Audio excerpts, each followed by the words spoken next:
저는 12년 전 한국 연구원들을 쫓아냈습니다. 당신들은 절대 이런 기술 못 만든다고 비웃었죠. 그런데 지금 미국 국방부가 난리가 났습니다. 전투기 부품이 딱 하나 없어서 조립이 멈췄기 때문입니다. 하루에 날리는 돈만 900억 원입니다. 유일한 답은 한국뿐이었습니다. 저는 어쩔 수 없이 한국 공장으로 달려갔습니다. 하지만 그곳에서 저는 굴욕적인 말을 들었습니다. 지금 주문하면 42번째입니다. 한참 기다리세요. 미국이 3년 걸릴 일을 단 40일 만에 해내는 괴물 같은 곳. 사람이 아니라 로봇 500대가 밤낮 없이 물건을 뽑아내는 현장. 제가 내쫓았던 한국이 어떻게 세계 1위가 되었는지 그 놀라운 이야기를 지금 시작합니다. 시작하기 전 구독과 좋아요, 그리고 대한민국 파이팅 댓글로 한국을 응원해주세요. 그날 아침이었습니다. 저는 여느 때처럼 워싱턴 펜타곤 사무실로 출근했습니다. 따뜻한 커피를 한 잔 마시며 창밖을 보고 있었죠. 평화로운 월요일이 될 줄 알았습니다. 하지만 비서가 문을 박차고 들어오며 소리쳤습니다. 고모님, 큰일 났습니다. 시애틀 공장이 멈췄습니다. 저는 귀를 의심했습니다. 시애틀 공장은 우리 미국의 자존심입니다. 세계에서 가장 무서운 전투기인 F-15X를 만드는 곳이죠. 그 거대한 공장이 멈추다니요? 있을 수 없는 일이었습니다. 저는 즉시 화상 화면을 켰습니다. 화면 속 모습은 처참했습니다. 축구장 100개를 합친 것보다 큰 공장이 쥐 죽은 듯 조용했습니다. 원래라면 용접 불꽃이 튀고 기계 소리로 가득해야 했습니다. 하지만 보이는 건 반쯤 만들다 만 전투기 몸통뿐이었습니다. 불은 꺼져 있었고 기술자들은 힘없이 앉아 있었습니다. 이유가 뭐야? 왜 멈춘 거지? 제가 소리를 질렀습니다. 현장 책임자가 떨리는 목소리로 대답했습니다. 부품이 없습니다. 조종석에 들어가는 핵심 센서가 바닥났습니다. 그거 없이는 전투기는 그냥 깡통일 뿐입니다. 그 센서는 전투기의 눈입니다. 적이 어디 있는지 찾아내고 미사일을 쏘는 아주 중요한 부품이죠. 미국 안에 있는 부품 회사 12곳에 전부 전화를 돌렸습니다. 하지만 대답은 똑같았습니다. 지금은 못 만들어요. 새로 만들려면 최소 3년은 기다려야 합니다. 3년이라니요? 지금 당장 비행기를 기다리는 나라들이 줄을 서 있는데 3년이라니요? 더 무서운 건 돈이었습니다. 공장이 하루 멈출 때마다 날아가는 돈이 무려 900억 원이었습니다. 눈 한 번 깜빡할 때마다 수억 원이 공중으로 사라지고 있었습니다.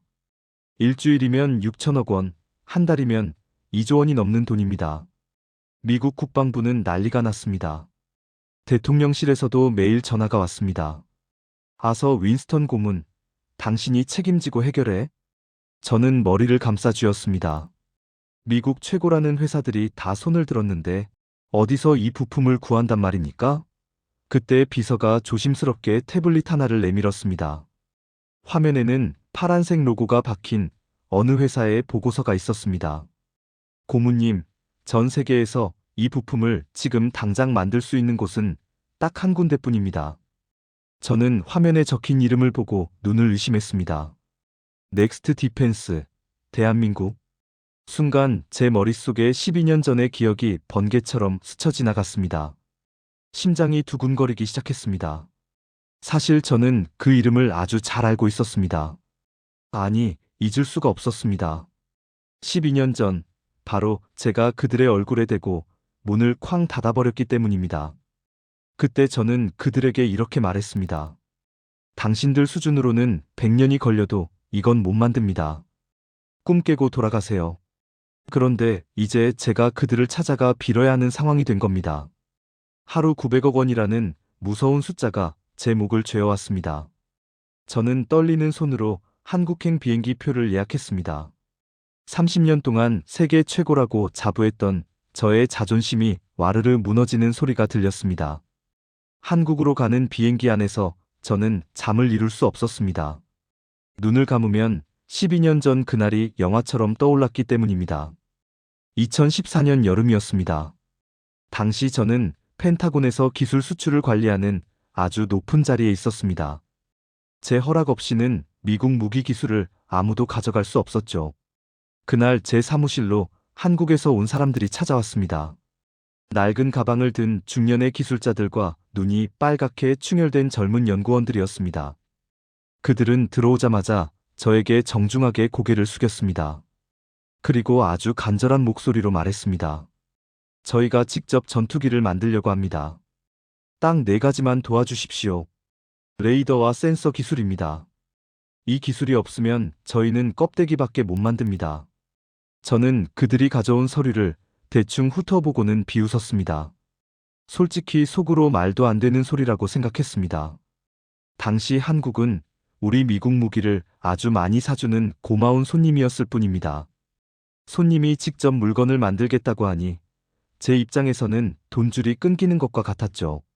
저는 서류를 책상 위에 툭 던지며 차갑게 말했습니다. 안 됩니다. 이건 미국의 1급 비밀입니다. 동맹국이라고 해도 절대 줄 수 없습니다. 한국 대표단 중 한 명인 젊은 연구원이 울먹이며 말했습니다. 고모님, 제발 부탁드립니다. 저희는 60년 넘게 함께 피를 흘린 친구 아닙니까? 저희가 꼭 성공해야 합니다. 그 말에 저는 더 독하게 대답했습니다. 친구는 친구고 장사는 장사입니다. 당신들 실력으로 이런 첨단 레이더를 만들겠다고요? 100년이 지나도 불가능합니다. 그럴 시간에 그냥 김치 담그는 법이나 더 연구하시지 그래요? 제 옆에 있던 미국 기술자들도 낄낄거리며 웃었습니다. 맞아요. 한국은 그냥 우리가 만든 비싼 전투기를 사서 쓰기만 하면 됩니다. 그게 훨씬 싸게 먹힐 겁니다. 결국 한국 사람들은 고개를 떨군 채 사무실을 나갔습니다. 저는 그들의 뒷모습을 보며 승리자의 미소를 지었습니다. 이제 포기하겠지. 결국 우리 물건을 비싸게 사러 다시 오게 될 거야. 그것이 저의 완벽한 계산이었습니다. 그날 저녁 저는 동료들과 고급 식당에서 스테이크를 먹으며 축배를 들었습니다. 오늘 한국 애들 표정 봤어? 아주 세상이 무너지는 표정이더라고. 우리는 와인을 마시며 한국의 꿈을 비웃었습니다. 그런데 12년이 지난 지금 상황은 완전히 바뀌었습니다. 제가 비웃었던 그 기술을 이제는 우리가 없어서 빌어야 하는 처지가 된 겁니다. 비행기 창밖으로 보이는 구름 사이로 12년 전 그 젊은 연구원의 슬픈 눈망울이 자꾸만 겹쳐 보였습니다. 저는 주먹을 꽉 쥐었습니다. 설마 진짜로 만든 걸까? 아니야. 그냥 운이 좋아서 비슷하게 흉내만 낸 거겠지. 하지만 제 마음속 깊은 곳에서는 무서운 불안감이 커지고 있었습니다. 정말 만약에 그들이 제가 안 된다고 했던 그 기술을 미국보다 더 완벽하게 만들어냈다면 저는 한국 땅을 밟는 것이 무서워지기 시작했습니다. 12년 전 제가 던진 독설이 부메랑이 되어 제 심장을 겨누고 있는 기분이었습니다. 인천국제공항에 내린 저는 입을 다물 수 없었습니다. 12년 전 제가 기억하던 한국이 아니었습니다. 공항 곳곳에는 K-방산, 세계를 휩쓸다라는 뉴스 영상이 나오고 있었습니다. 미국과 유럽의 국가들이 한국 무기를 사기 위해 줄을 서고 있다는 소식이 들려왔습니다. 제가 비웃었던 나라가 이제는 전 세계 군대들의 희망이 되어 있었습니다. 공항 문을 나서자 검은색 세단 한 대가 저를 기다리고 있었습니다. 차에 타서 1시간쯤 달렸을까요? 경기도 용인에 있는 넥스트 디펜스 연구소에 도착했습니다. 차에서 내린 저는 다시 한번 얼어붙고 말았습니다. 눈앞에 펼쳐진 것은 연구소가 아니라 하나의 미래 도시였습니다. 축구장 수십 개를 합친 것보다 큰 유리 건물들이 반짝이고 있었습니다. 12년 전 좁은 사무실에서 서류 뭉치를 들고 저를 찾아왔던 그 사람들의 회사가 이렇게 커졌다는 게 믿기지 않았습니다. 어서 오십시오. 아서 윈스턴 고문님. 건물 입구에서 한 남자가 걸어 나왔습니다. 깔끔한 양복을 입고 여유로운 미소를 지은 남자였습니다. 그런데 그의 얼굴을 본 순간 저는 뒷걸음질을 칠 뻔했습니다. 12년 전 제 사무실에서 울먹이며 기술을 빌려달라고 애원했던 그 젊은 연구원이었습니다. 이제는 머리카락에 흰머리가 조금 섞인 아주 당당한 모습의 본부장이 되어 있었습니다. 그의 이름은 박진호.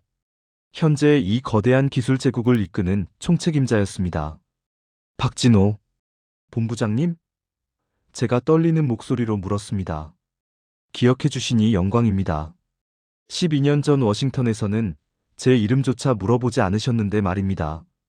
박 본부장이 손을 내밀었습니다. 그의 악수는 아주 힘이 넘쳤습니다. 하지만 제 손은 차갑게 식어 있었습니다. 미안함과 부끄러움 때문에 그의 눈을 똑바로 쳐다볼 수가 없었습니다. 박 본부장은 제 표정을 읽은 듯 살짝 미소 지으며 말을 이어갔습니다. 고모님이 그때 하신 말씀, 저희는 단 하루도 잊은 적이 없습니다. 100년이 걸려도 못 만든다고 하셨죠? 그 말을 듣고 저희 연구원들은 짐을 싸서 돌아오는 비행기 안에서 피눈물을 흘렸습니다. 그리고 다짐했죠. 미국이 안 가르쳐 준다면 우리가 미국보다 더 좋은 걸 만들어서 보여주겠다고요. 그는 저를 안내해 건물 안으로 들어갔습니다. 복도 벽에는 그동안 그들이 겪은 고생이 사진으로 걸려 있었습니다. 연구실 바닥에서 쪽잠을 자는 모습, 실패해서 깨진 레이더 앞에서 머리를 감싸쥐고 있는 모습들이었습니다. 고모님이 문을 쾅 닫으셨을 때 사실 저희는 앞이 캄캄했습니다. 하지만 그 덕분에 우리는 남의 것을 베끼는 법이 아니라 우리 스스로 길을 만드는 법을 배웠습니다. 그의 목소리는 조용했지만 강했습니다. 저는 아무 말도 할 수 없었습니다. 12년 전 제가 내뱉은 조롱이 이 사람들에게는 가장 무서운 채찍이 되었던 겁니다. 자, 이제 보여드리겠습니다. 고모님이 100년이 걸려도 못 만든다던 그 기술이 지금 어떤 모습인지요. 박 본부장이 커다란 보안용 문을 열었습니다. 그 안으로 들어가는 순간 저는 제 인생에서 가장 충격적인 장면을 목격하게 되었습니다. 박 본부장이 열어준 문 안으로 들어선 순간 저는 제 눈을 의심했습니다. 분명 공장이라고 들었는데 그 안은 한낮인데도 깜깜했습니다. 불이 꺼진 거대한 창고 같았죠. 불이 고장 난 겁니까? 제가 당황해서 묻자 박 본부장은 여유롭게 웃으며 버튼 하나를 눌렀습니다. 순간 푸른색 조명이 켜지며 눈앞에 믿을 수 없는 광경이 펼쳐졌습니다. 그곳은 사람이 단 한 명도 없는 무인 공장이었습니다. 끝도 없이 펼쳐진 하얀 바닥 위로 수백 대의 로봇팔이 춤을 추듯 움직이고 있었습니다. 여기는 다크 팩토리입니다. 로봇들은 눈이 없어도 일할 수 있으니 불을 켤 필요가 없죠. 사람은 쉬어야 하지만 로봇은 24시간 내내 1초도 쉬지 않습니다. 더 놀라운 것은 로봇들의 속도였습니다. 미국의 공장에서는 숙련된 기술자들이 돋보기를 끼고 땀을 흘리며 며칠 동안 매달려야 하는 아주 정밀한 작업을 이곳의 로봇들은 단 몇 분 만에 뚝딱 해치우고 있었습니다. 로봇팔이 지지직 소리를 내며 지나가면 전투기의 눈인 센서가 마법처럼 조립되어 나왔습니다. 저는 넋을 잃고 바라봤습니다. 말도 안 돼. 이 정도 속도라면 대체 하루에 몇 개나 만드는 겁니까? 박 본부장이 옆에 있는 커다란 화면을 가리켰습니다. 오늘 목표량은 250개입니다. 미국 보잉 공장이 풀가동해도 한 달에 40개 정도 만들죠? 저희는 그걸 하루 만에 끝냅니다. 수치가 말이 안 됐습니다. 미국의 7배가 넘는 속도였습니다. 제가 더 놀란 것은 품질이었습니다. 로봇들이 만든 부품을 검사하는 장치에 파란 불이 연달아 들어왔습니다. 0.001%의 오차도 허용하지 않는 완벽한 제품들이었습니다. 미국 회사들은 기술자가 부족해서 난리라고 들었습니다. 은퇴하는 분들은 많은데 새로 배우려는 젊은이는 없다고요. 하지만 저희는 그 고민을 10년 전에 끝냈습니다. 로봇은 은퇴하지도 않고 실수하지도 않으니까요.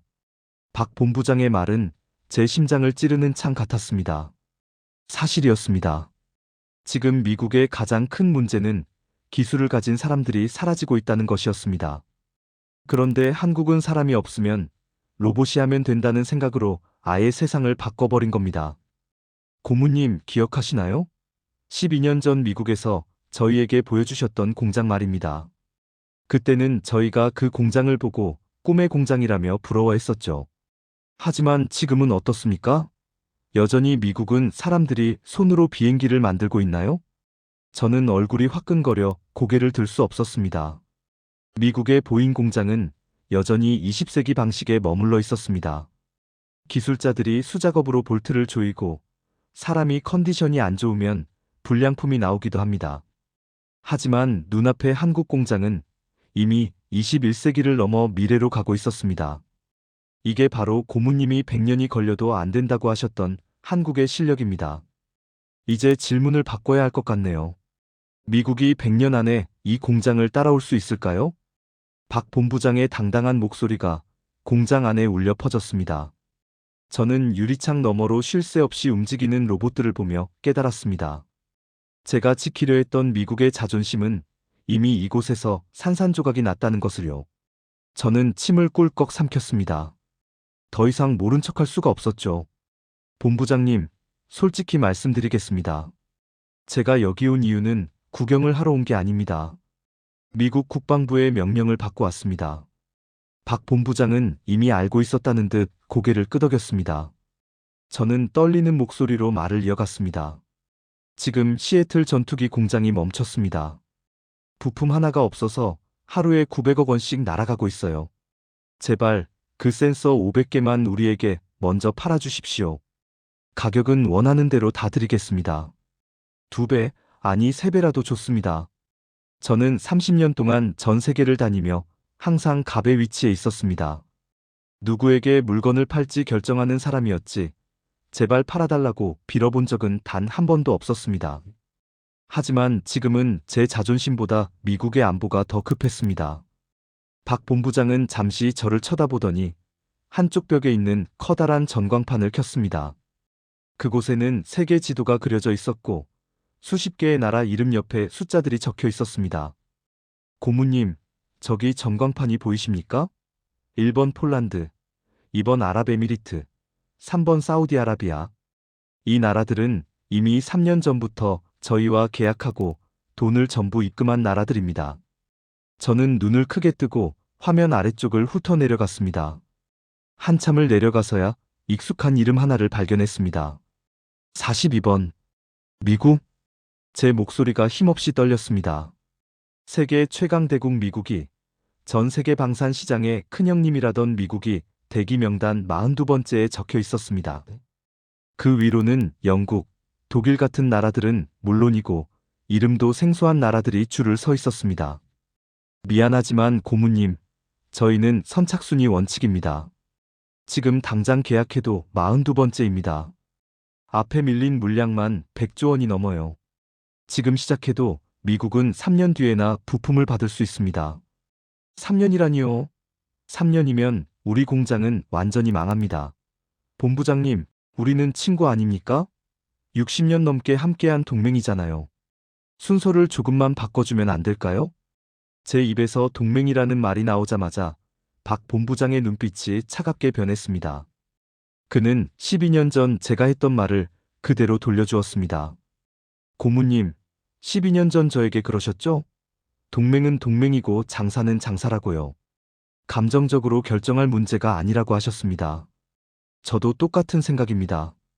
이미 우리를 믿고 돈을 낸 나라들을 배신하고 미국을 먼저 챙겨줄 수는 없습니다. 머리를 한 대 엇맞은 기분이었습니다. 제가 과거에 내뱉은 독설이 부메랑이 되어 돌아와 제 목을 치고 있었습니다. 하지만 미국이 망하면 세계 안보가 위험해집니다. 이건 정말 국가적인 비상 상황입니다. 박 본부장은 책상에 놓인 서류 한 장을 저에게 밀어주었습니다. 정급하시다면 방법이 딱 하나 있긴 합니다. 하지만 이건 고모님이 결정할 수 있는 수준이 아닐 텐데요.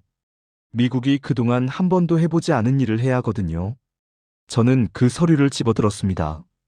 그곳에는 미국이 지금까지 다른 나라에 단 한 번도 허락하지 않았던 아주 충격적인 조건들이 적혀 있었습니다. 저는 박 본부장이 내민 서류를 읽어내려갔습니다. 첫 장을 넘기자마자 제 손이 덜덜 떨렸습니다. 이건 단순한 계약서가 아니었습니다. 30년 동안 미국이 지켜온 금기 사항들이 줄줄이 적혀 있었습니다. 본부장님, 이건 말이 안 됩니다. 미국 전투기의 엔진 정비 기술을 한국에 넘기라고요? 그리고 다음 세대 전투기를 만들 때 한국과 똑같이 모든 기술을 공유하라는 건 미국 국방부 보고 옷을 다 벗으라는 소리입니다. 박 본부장은 아주 차분하게 차를 한 잔 마시며 대답했습니다. 못하겠다면 어쩔 수 없죠. 저희는 급할 게 없습니다. 하지만 시애틀 공장은 오늘도 900억 원씩 버리고 있지 않습니까? 저희가 42번인 미국을 1번으로 올려주려면 우리 연구원들도 그만한 보상을 받아야 합니다. 그는 서류의 마지막 페이지를 가리켰습니다. 우리는 더 이상 미국이 시키는 대로 물건만 만드는 공장이 아닙니다. 대등한 파트너가 되고 싶은 겁니다. 싫으시면 그냥 돌아가셔도 좋습니다. 3년 뒤에 순서가 오면 연락드리죠. 저는 눈앞이 캄캄해졌습니다. 이 조건을 수락하면 저는 미국 국방부의 반역자가 될지도 모릅니다. 하지만 거절하면 보잉은 망하고 미군의 전력은 구멍이 납니다. 저는 떨리는 마음으로 복도로 나와 펜타곤 본부에 전화를 걸었습니다. 차관보님, 저 와서 윈스턴입니다. 상황이 생각보다 훨씬 심각합니다. 한국은 이미 우리 머리 꼭대기에 있습니다. 전화기 너머로 차관보의 다급한 목소리가 들렸습니다. 그래서 부품은 구했나? 당장 내일부터 비행기 실어보낼 수 있어? 저는 침을 꿀꺽 삼키며 한국의 조건을 보고했습니다. 그게 한국이 우리 핵심 기술을 요구하고 있습니다. 엔진 정비 권한과 공동 개발 지분입니다. 이걸 들어주지 않으면 우리는 대기번호 42번입니다. 3년을 기다려야 합니다. 전화기 너머로 엄청난 비명이 들렸습니다. 뭐라고? 한국이 감히 우리한테 기술을 요구해? 그 친구들. 12년 전에는 우리 신발 바닥이나 학던 친구들 아니었나? 차관보님, 그건 12년 전 이야기입니다. 지금 그들은 우리보다 7배나 빨리 물건을 만듭니다. 품질은 비교도 안 되고요. 우리가 기술을 안 주는 동안 그들은 더 무서운 기술을 스스로 만들어버렸습니다. 지금 당장 사과하고 이 조건을 수락하지 않으면 미국 국방부 전체가 멈춥니다. 잠시 긴 침묵이 흘렀습니다. 펜타곤의 실세들도 이제야 깨달은 겁니다. 자신들이 껌처럼 생각했던 한국이 이제는 미국의 생명줄을 쥐고 흔드는 거인이 되었다는 사실을요. 알겠네. 일단 알았어. 장관님께 보고하고 10분 뒤에 다시 전화하지. 전화가 끊겼습니다.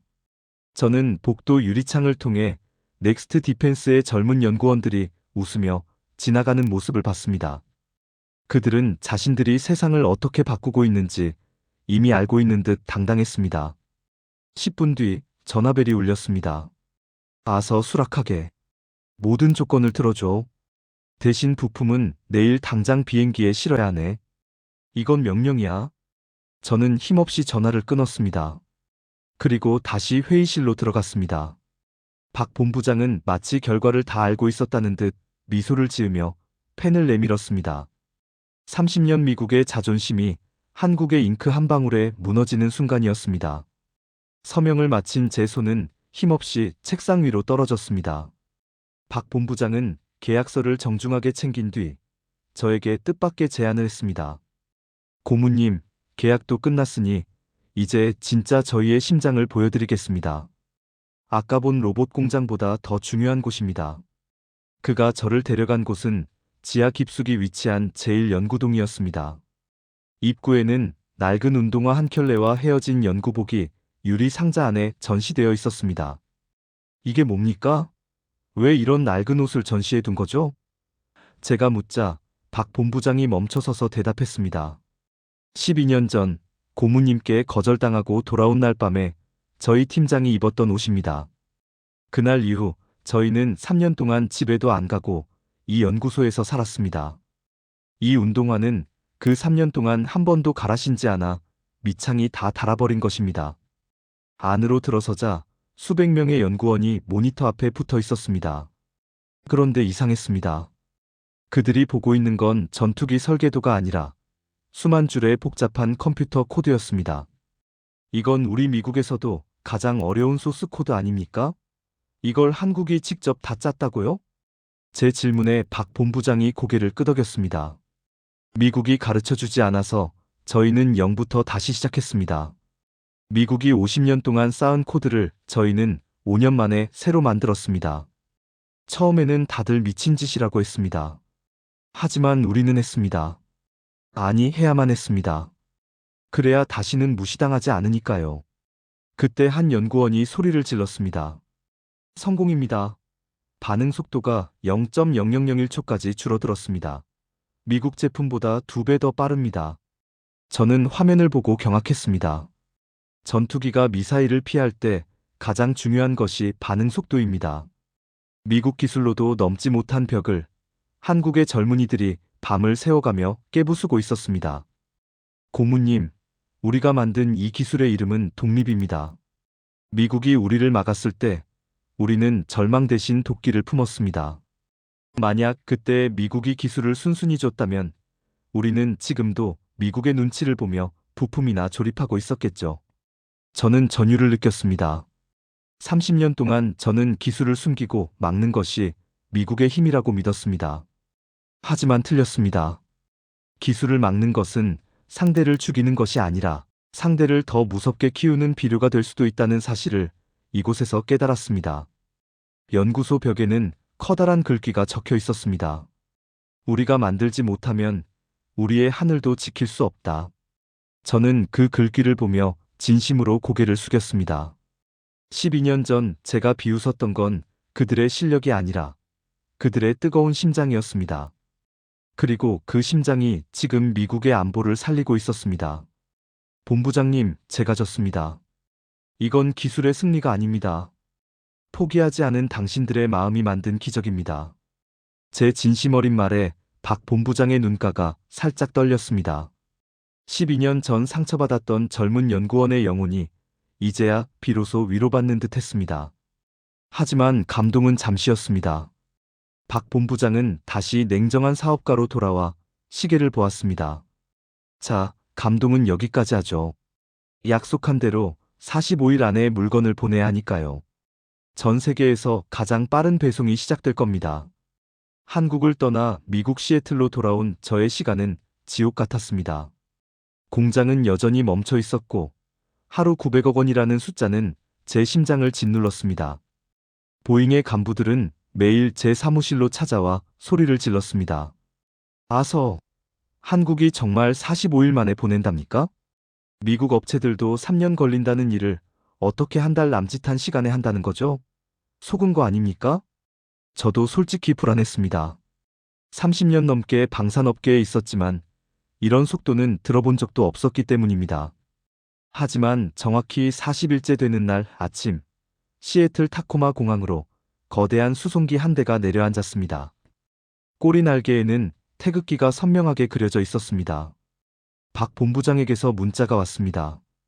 약속보다 5일 일찍 보냅니다. 한국의 속도를 확인하십시오.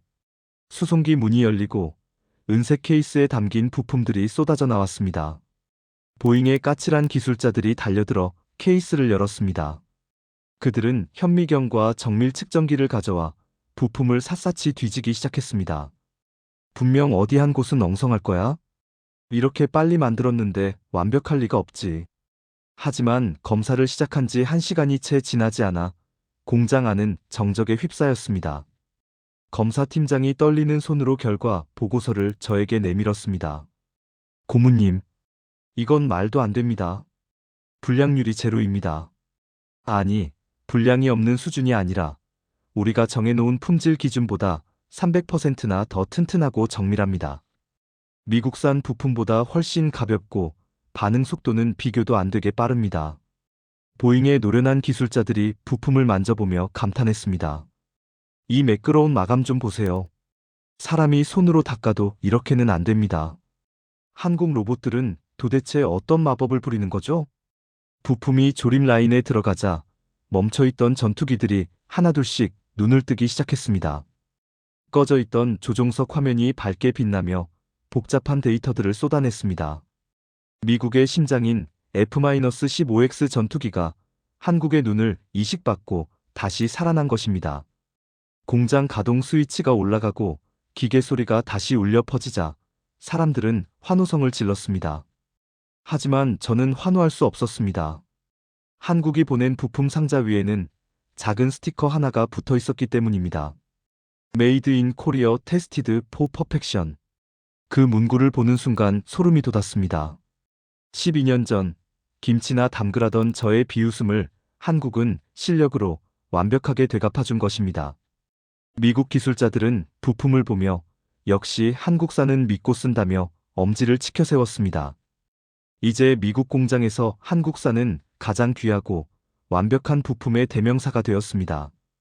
저는 그 자리에 서서 다시 살아난 공장을 멍하니 바라봤습니다. 900억 원의 공포를 끝낸 것은 미국의 자본도 권력도 아니었습니다. 바로 제가 무시했던 그들의 집념이 담긴 작은 부품 하나였습니다. 사건이 해결된 지 3개월 뒤, 저는 펜타곤 대강당 단상에 올랐습니다. 제 앞에는 미국의 미래를 책임질 젊은 장교들과 국방부 연구원 500명이 앉아 있었습니다. 강연의 주제는 미래 안보와 동맹이었지만 사실 저는 제 치부를 고백하러 그 자리에 섰습니다. 화면에 12년 전 한국 연구원들이 내밀었던 낡은 서류 사진을 띄웠습니다. 객석 여기저기서 웅성거리는 소리가 들렸습니다. 여러분, 저는 12년 전 이 서류를 쓰레기통에 던졌습니다. 한국은 절대로 우리를 따라올 수 없다고 믿었기 때문입니다. 하지만 3개월 전, 저는 그 한국의 공장에서 번호표를 뽑고 기다려야 했습니다.